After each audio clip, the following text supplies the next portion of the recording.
Good evening, all. Welcome to the Energetic Brew gathering, where we are here to talk about Gemini season.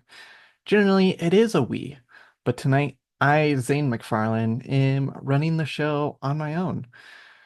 Usually, I have Rochelle as my co-host if you go into later episodes in our gatherings here of the recorded segments as we have a live audience and we want to show up for those that weren't able to make it to the live audience and get the most out of what they can with the upcoming solar seasons.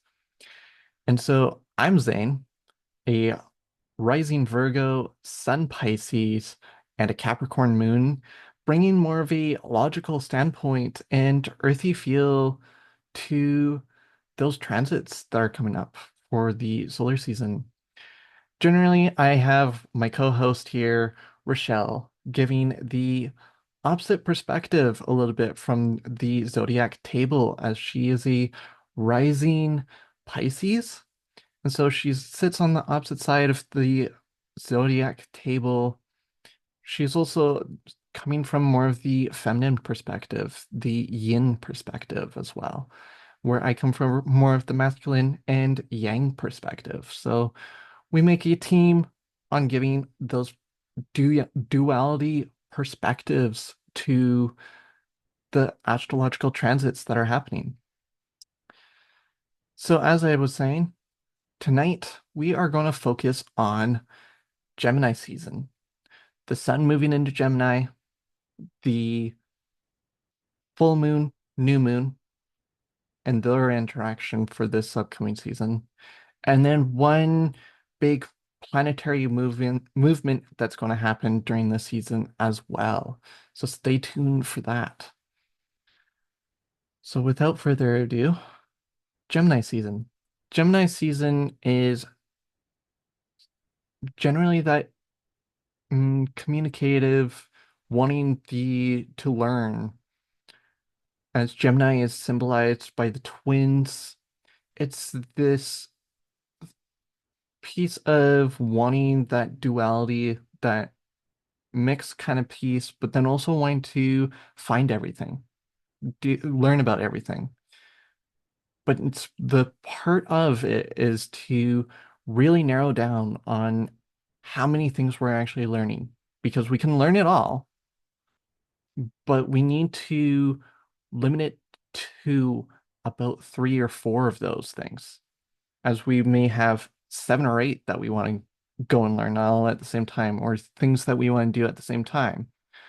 But we'll burn ourselves out and we'll become this very, mm, you could say, inadept or non-skilled within all of those things compared to being able to learn a large amount of everything with a longer period of time by narrowing down how much we're learning all at once.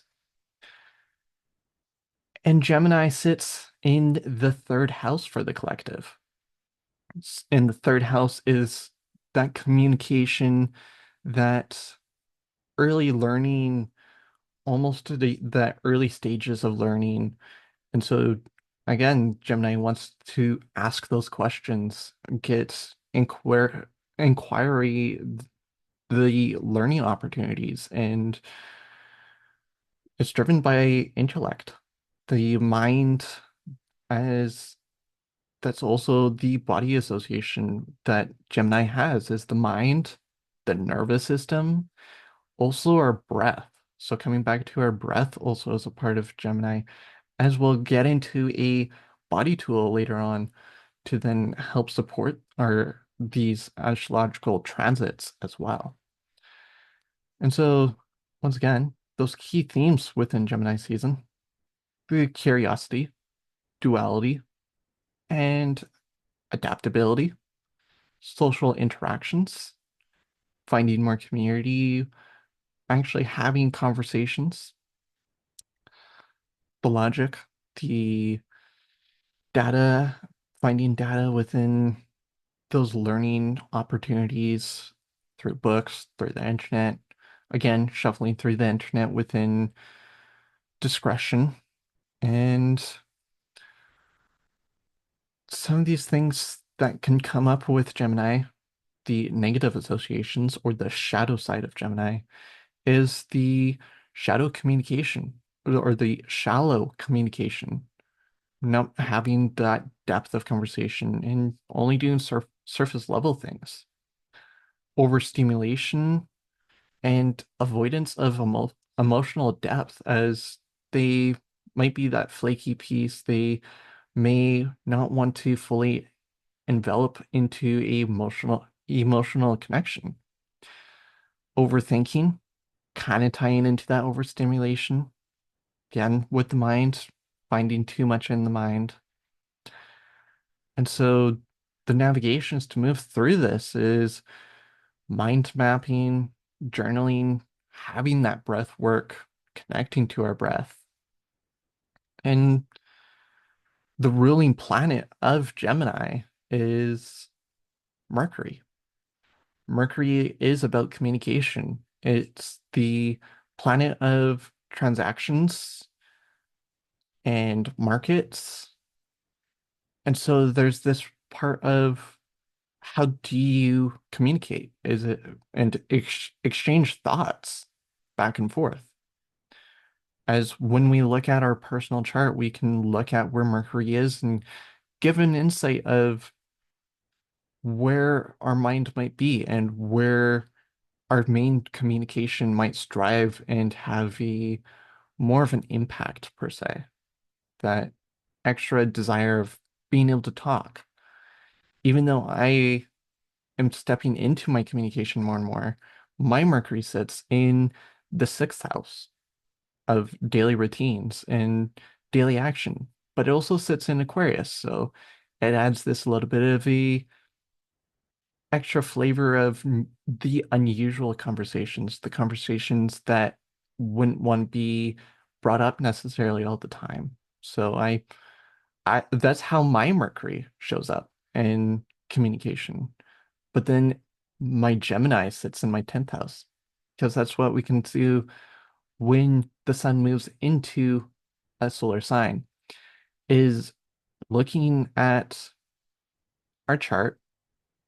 The sun gives more energy to the house that the sign is in.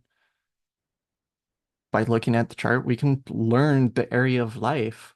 The sun is giving an extra sense of life, light, and vitality to increase and heighten that sense of life and where we are affected. As I was saying, it's the 10th house. For those that don't know, I'm going to do a quick overview of what the houses mean. The houses are an area of life that affect us, can affect us, doesn't always affect us, and it may not show up in the exact way that we expect. But to give the numbers and the way those houses can show up is as follows.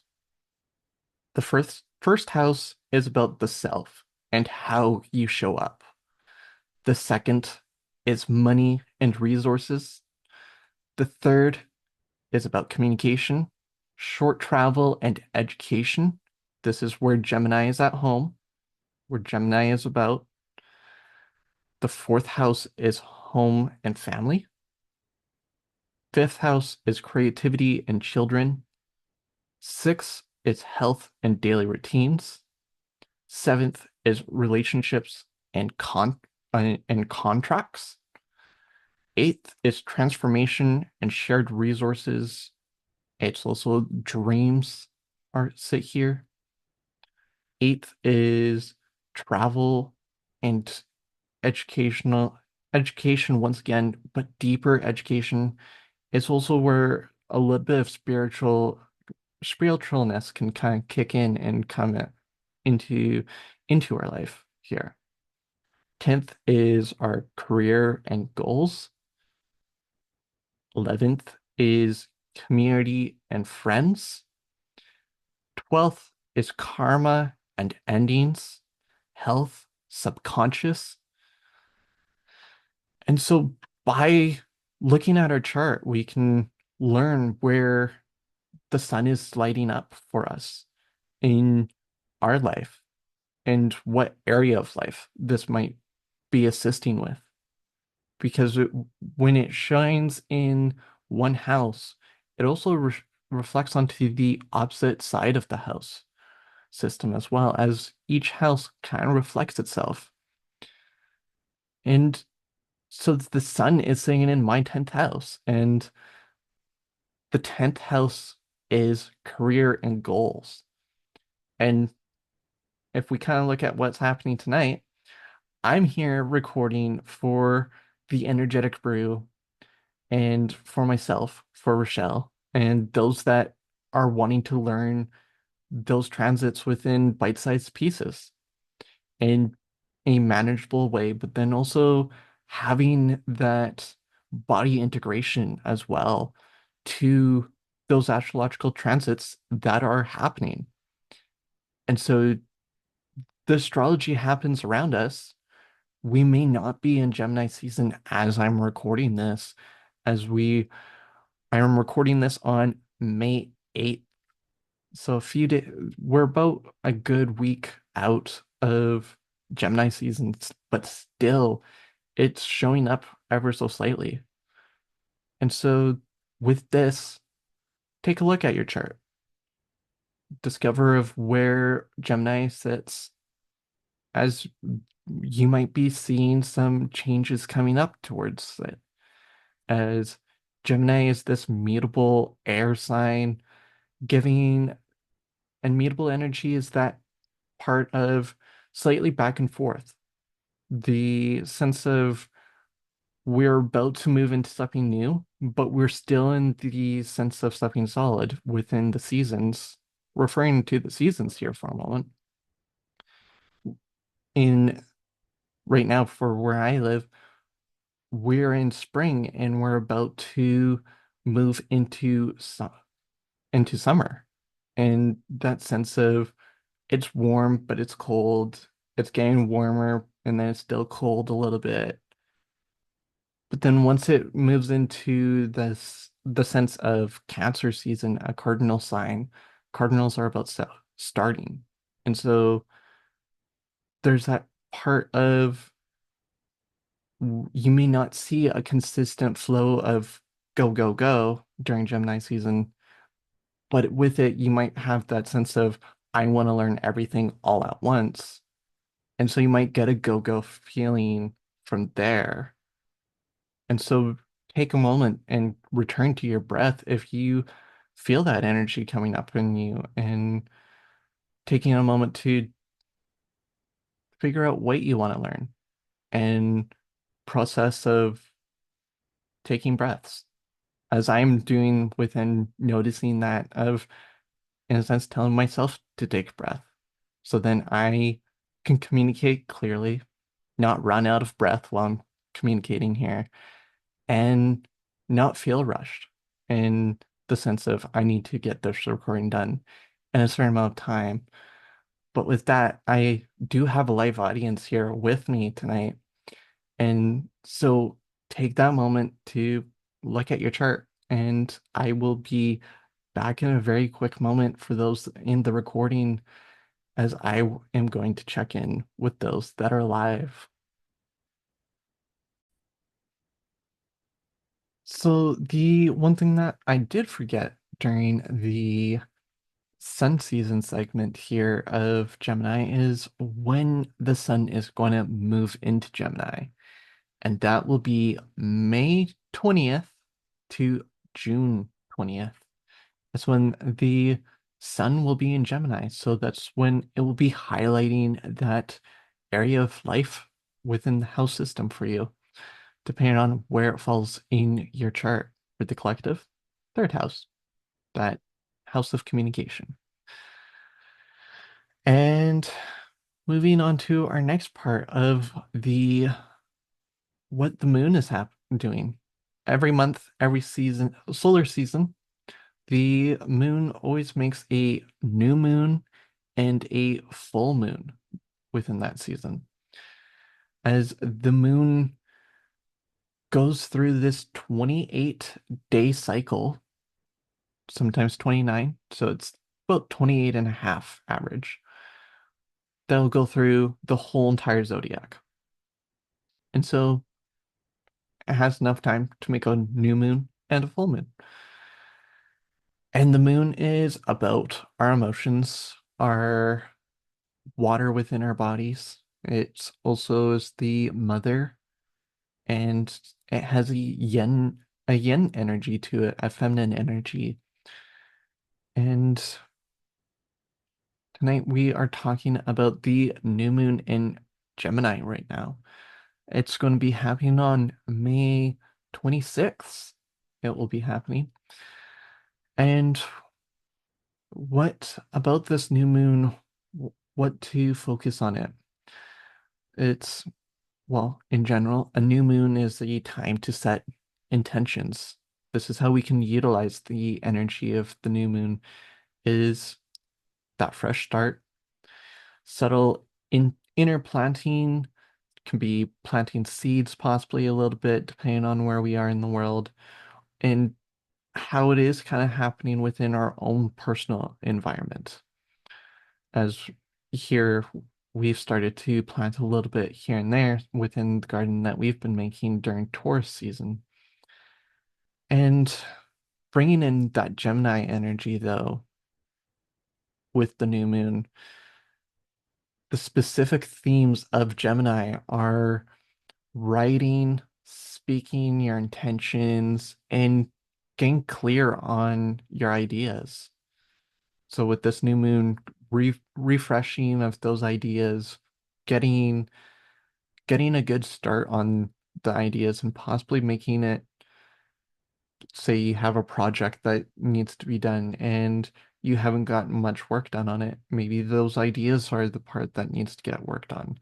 This is also a good time to set intentions to start writing and get that writing flow going possibly a little bit. Other themes of Gemini as well are new studies or self-directed learning, being again that learning aspect of Gemini coming into play of what do I want to learn? What can I learn maybe for this upcoming year, this solar year? And what can I learn on my own? And maybe what do I need help learning? And finding within that and setting the intentions to actually learn it and put your energy into learning it. And once again, with learning, maybe it's a rekindling of curiosity and playing in your communication. That childlike a little bit, as the third house is childhood.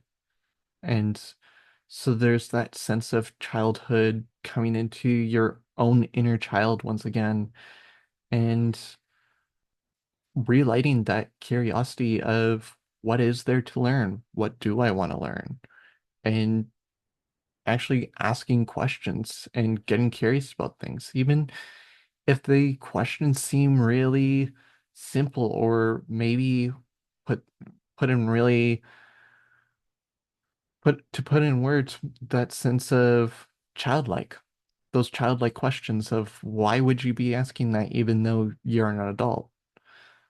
There are times where we may need to look the dumbest in the room because we may not know much more than those around us. And asking the question can support others within their learning as it pushes them further within their own learning path as answering a question solidifies within our brain that sense of what that is about, and then also might push us further within our learning as it may have been a question that we weren't prepared for. or don't know how to fully answer. And so it pushes the person that receives the question further in their own learning studies as well. So ask questions, leave a comment in the video, ask us questions as Rochelle will be able to answer them as well, even though she's not here. I can answer them, and those within the community that we're building, as they learn more, they you can answer each other's questions and bounce ideas off of, as this is the community that we want to build and that we are building here at the Energetic Brew, is that sense of being able to build a community that can learn astrology and have that sense of community. And so yeah, the idea of that new moon is possibly writing something down for yourself to set an intention into a little bit more of a physical form in a sense, to bring it on a piece of paper, or those that have ways to create art, or that sense of something that they can possibly burn for the next moon of Sagittarius that's then come up later in the season with the full moon, is yeah, that sense of something that can be possibly burned, as the full moon is about release. And Sagittarius is the fire. It's the opposing sign that opposes Gemini. And so this is where the full moon will be taking place, as yeah, writing that intention within the new moon of Gemini with on a piece of paper, setting your intention and having it there for a bit.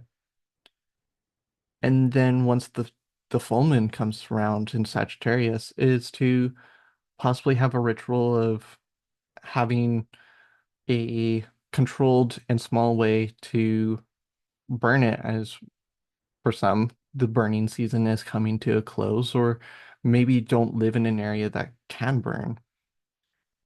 And so releasing that sense of, I am going to achieve that, as what you can write down within that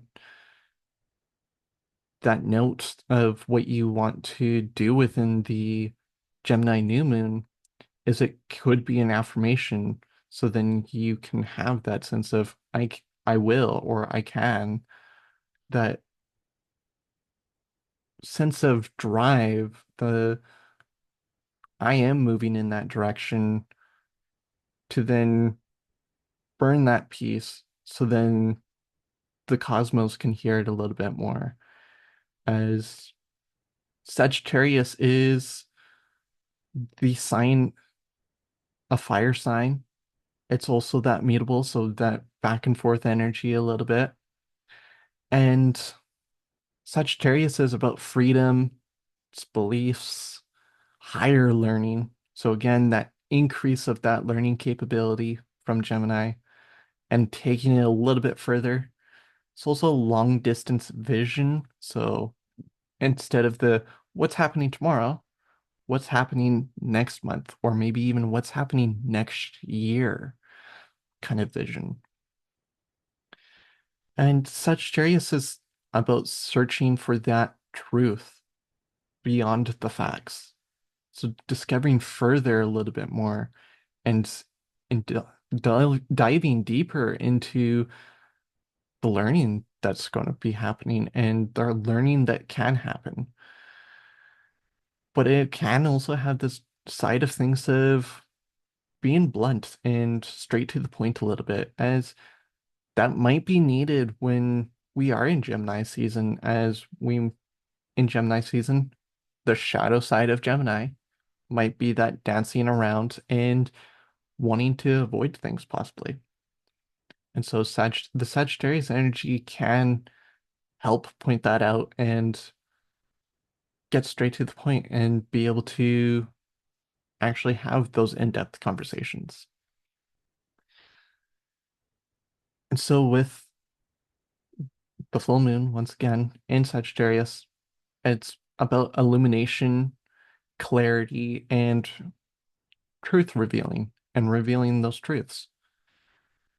And within that, being able to reveal what truths might lie within the learning that we do, within the communication that's happening around us and that we're having. And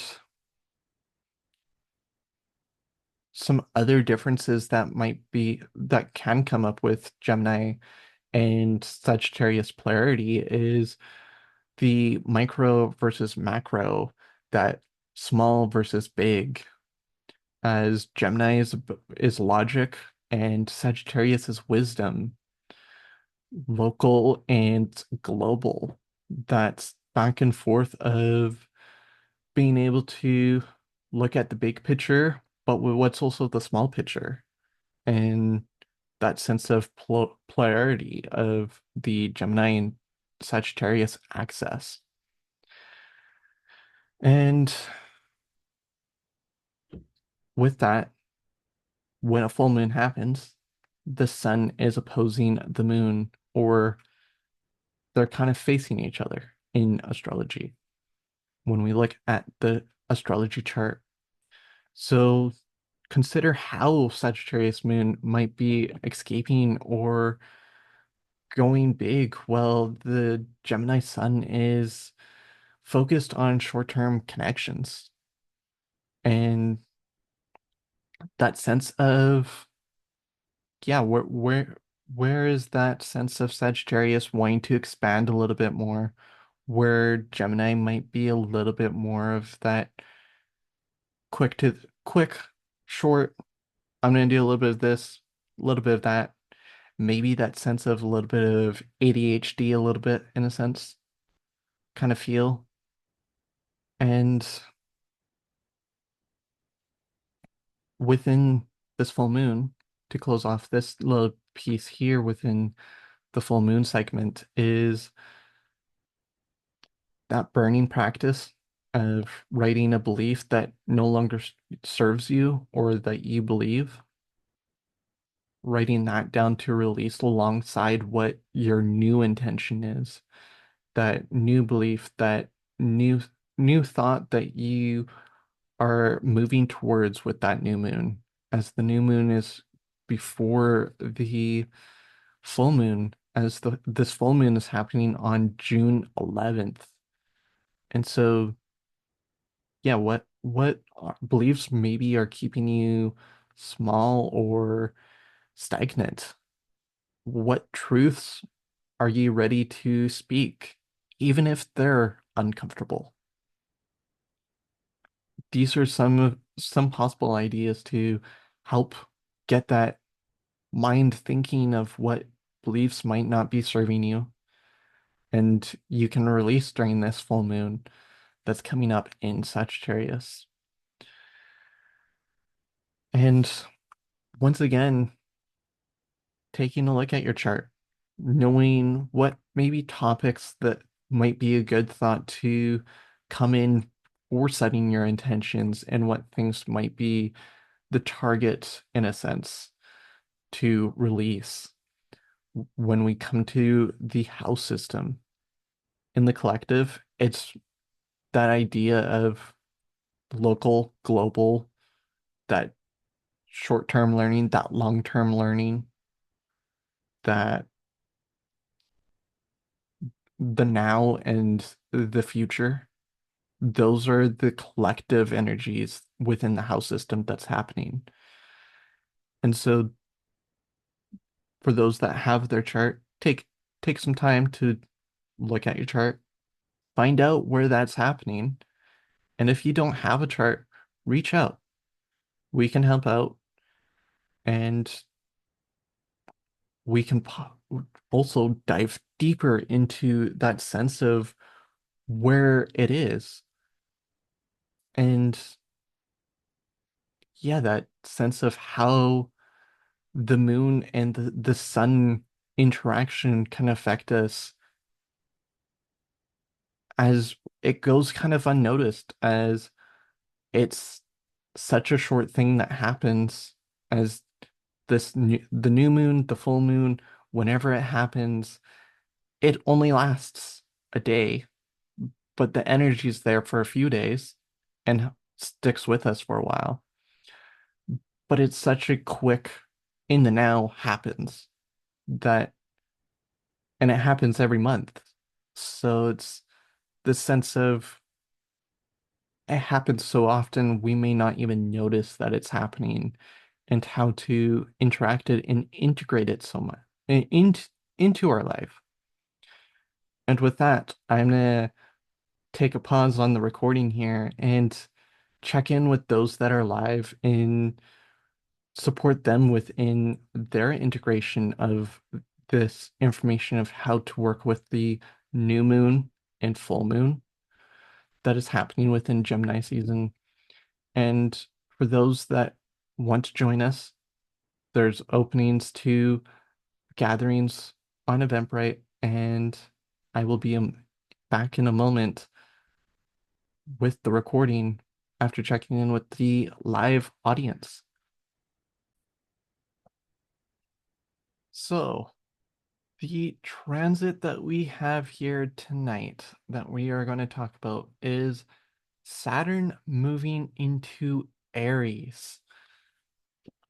Now, this is happening on May 24th, and Saturn is about discipline, responsibility, time, karmic lessons a little bit, but then it's also boundaries and structures as well. And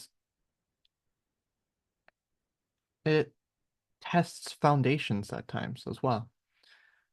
And so the reason why I'm bringing this up tonight is Saturn is entering Aries, but it's in its retrograde.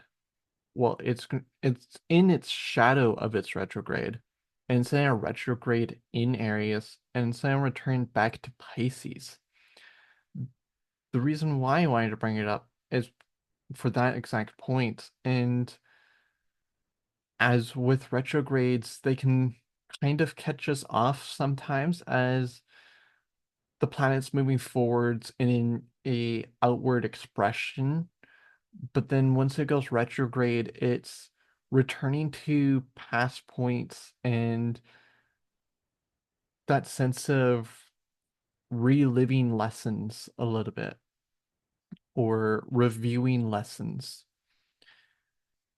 And so within that sense of to make sure it doesn't catch us off guard, that piece of realizing that this energy is happening as retrogrades are also retrogrades are also the part of them is going inwards in that sense of inward mind thinking and review once again. But with Saturn in Aries moving into Aries is that sense of leadership, self-leadership, assertion, independence, building long-term courage and that initiative, action orientated piece that Aries is. And boundaries are around identity, ourself, what we view ourselves to be, and building that structure up a little bit more in the sense to it. But then Aries is also about the face. So building that confidence around our face and our visual point of view and that sense of mm, regaining that independence a little bit more with Saturn returning to or Saturn moving into Aries. And so as I was saying earlier, as I move back to Pisces, the dates for it is that it will be retrograding on July 13th. It'll still be in Aries at this point in time. And it will move into Pisces a little bit around, I believe it was October 13th that it does. I mistaken and forgot to put it in my notes here. Is that, yeah, it will happen in that sense of moving into Pisces. And when it moves into Pisces, it will be that sense of mm, reviewing what it was doing in Pisces. So going back to thinking back to April 6th of 2025. This is when it was at the beginning point of its where it will retrograde to. So when a retrograde happens, it'll move back in degrees and it'll move to 25 degrees of Pisces. And so April 6th of 2025 is when it was sitting at 25 degrees before its retrograde. And this will be in its shadow until March 3rd of 2026. Now, within this time, we're going to be reviewing that concept of boundaries and structure that Saturn brings. And within that sense of, mm, how to put it, Pisces is about that mind, subconscious. It's also, hmm, Pisces is that watery energy. And so it might be it'll be really that sense of wanting to go forwards a lot and in building those boundaries. But then when it moves into Pisces, will be possibly that dampening or sluggish feel within Saturn and those creating the boundaries and our structures and possibly maybe a little bit of that timekeeping a little bit as well. And so within that sense, it's keeping track that we stay true to ourselves and watch for identity crisis or a big surgence of ego and that ego coming into play a lot as well during this retrograde when it's in Aries, as Aries can bring that sense of a large amount of ego. I'm the best, I'm the greatest, in the sense of whatever aspect of life, every aspect of life. And so keeping track, watching that. But then when it's in Pisces, this is a great time to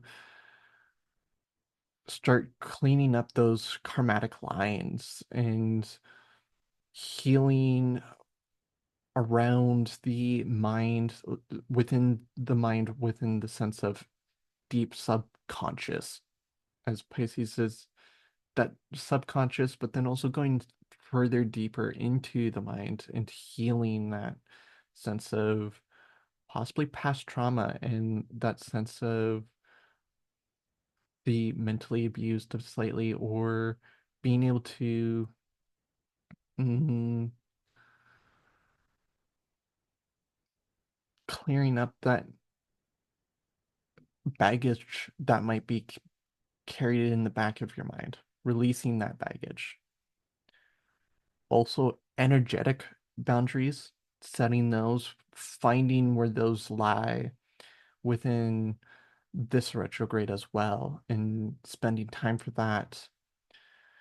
and reevaluating on how we act and how we surrender in the sense of when our boundaries are pushed too much, or maybe we push other people's boundaries a little bit too much, and being able to notice that, recognize that, and being able to come back to self and reel ourselves in when that does happen, and acknowledge that to whatever boundaries were crossed, in that sense of creating a supportive community around us and those that we interact with.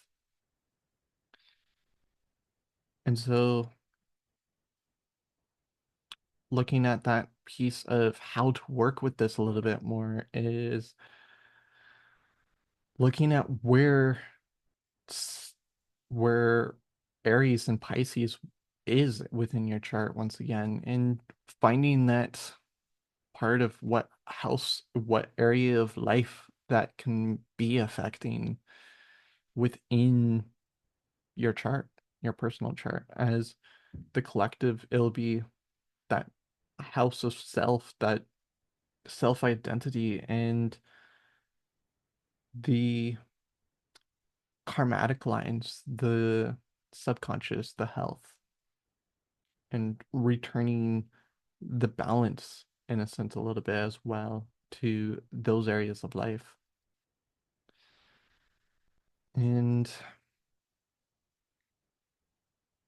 with that, I found the date of when Saturn will be moving into Pisces during its retrograde will be September 1st is when it moves into Pisces during its retrograde. So July 13th is when it will be reaching the start of its retrograde. So start rotating backwards in the chart. And this happens at 1 degree of Aries. So if you have any personal planets of 1 degree of Aries, take note to that, as it might be affecting that planet a little bit more and adding that extra flavor in when retrogrades happen next to a personal planet for us, where, yeah, it kind of takes in that energy of the personal planet or reflects energy towards that personal planet and gives us our own unique individual flavor. And so on September 1st, it'll be moving back into Pisces. And then November 27th, Saturn goes direct. This means that it's retrograde. The main portion of it is over. When it goes direct, it'll be at 25 degrees of Pisces. So now if you have any personal planets at 25 degrees, kind of, or even into 25 to 29 degrees of Pisces, Saturn's going to be activating those planets as well. And so take note on what planets those might be, how Saturn might be adding its own flavors to those flavors of the planets. And then we'll be out of this retrograde energy come March 3rd of 2026. And this energy started, once again, to repeat the date, April 6th of 2025 is when this retrograde started. And so that's a lot of information on the dates of when these retrogrades happening. And again, the quick overview, it's the self-leadership and independence. It's what this retrograde is about when it starts. And when it moves into Pisces, that energy of clearing up those chromatic bonds that are maybe holding us back from our independence, or creating that leadership for ourselves. And so those are some ideas to ponder upon take some time to integrate this, as I'm going to go and check in with the live audience one last time before we move on to our body tool for tonight, to give those a little bit of preparation in the recording. Find somewhere nice to sit. Once you're done integrating this Saturn piece of how to work with Saturn here, extra little piece of being able to work with it, maybe ponder about how you are showing up for yourself. Do you take constant action, or do I wait for permission? This can be permission from yourself, maybe from some form of authority, whether it be a boss, parent, whatever you might consider that sense of what you might be asking permission for or who it's from. Once again, this can be from yourself as well.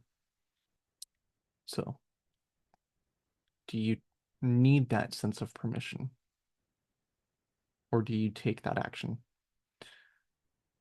There's a few pondering questions for you to integrate alongside of that energy of Saturn that we are in and going to be experiencing until next year. And so I will be with you in a moment to go over the body tool that will support this Saturn retrograde alongside the Gemini solar season as well. And so I will be back in a moment. So those that need a little bit more time on the recording side of things to integrate this energy of Saturn, feel free to pause, take a moment, journal what you need to write about here. Excuse me, before we move on to the body tool. This will be a little bit of a meditation practice, working with our breath. And so to begin with it, find somewhere comfortable to sit, lie down, somewhere that is comfortable for you in this moment. Gently close your eyes for a bit. Let your hands rest where they are comfortable on your lap, your heart space, and allow the breath to arrive as it is without judgment or effort. Inhale, inhaling through your nose and gently exhaling through your mouth. As you breathe, imagine some soft wind flowing past, the spring air, that sense of seasons about to change, but still there, clearing out some that stagnant air, old beliefs, outdated thoughts. As this Gemini season, the season of mental renewal and clarity and connection, is coming towards us. We are approaching that season. Now, as you continue breathing in and out, bringing awareness to your chest, those lungs, as the lung meridian is the body tool for tonight, is that breath work. And those that want to take a moment, open their eyes. I'm bringing up a meridian card that we have for tonight to support this, and the meridian to have that sense of being able to trace this meridian in order to support our breathing this Gemini season and the transits that are happening. Now, it's really simple for those that are deep in their meditation in to trace this meridian. It is on both sides of the body. It starts in the armpit and it goes down our arm and it goes out our thumb. Tracing at your own pace. This it's not a race. And just going, we can do you can do both arms, one arm at a time. I'm doing one arm at a time. But you can alternate arms back and forth. You can do one side. So I'm doing my left, and then I'm gonna do my right. And tracing the meridian, we might feel a spot that feels good to pause for a moment. So go ahead and pause if there's anywhere that feels good to pause, and then continue tracing it to the thumb. I'm gonna do this another 2 times. Feel free to do this as many times that it feels good or you feel a shift as and this shift can show up as that shift of energy, maybe feeling more excited, more energized. Maybe it shows up in the energetic change that I use, which is a yawn or shift in breathing that can come from the yawn or sometimes a cough or sometimes it's a sneeze. And so with this meridian, when we trace it, there's an affirmation that's also with this card is I inhale and exhale love. My breath supports my vitality.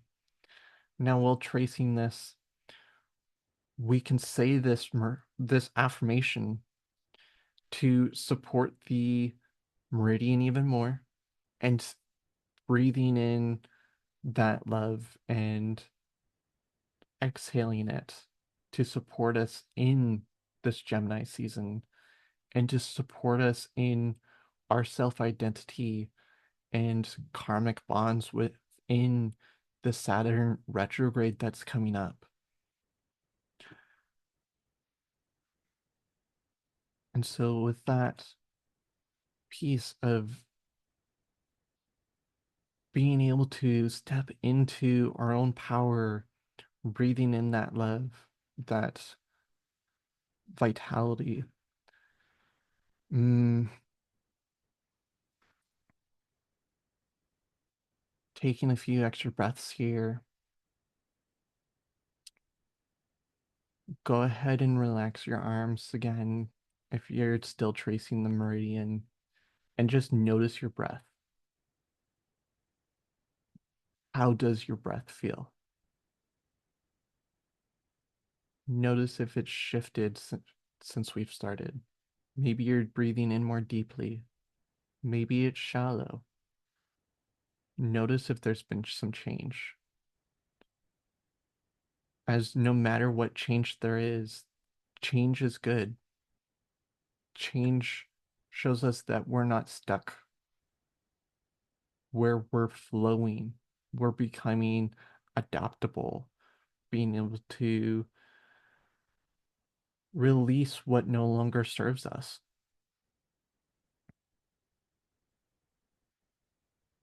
And so, as you go ahead and wiggle your toes, wiggle your body, kind of start that sitting into it, kind of moving it about if you've been sitting during this process. And yeah, notice your breath. We're coming to a close here for tonight. And the sense of, yeah, being able to experience our breath, this Gemini season that's coming up. and being able to learn, being able to learn as that's what I'm excited for within Gemini season is to learn, being able to bring it into my work life more and step into that. And those,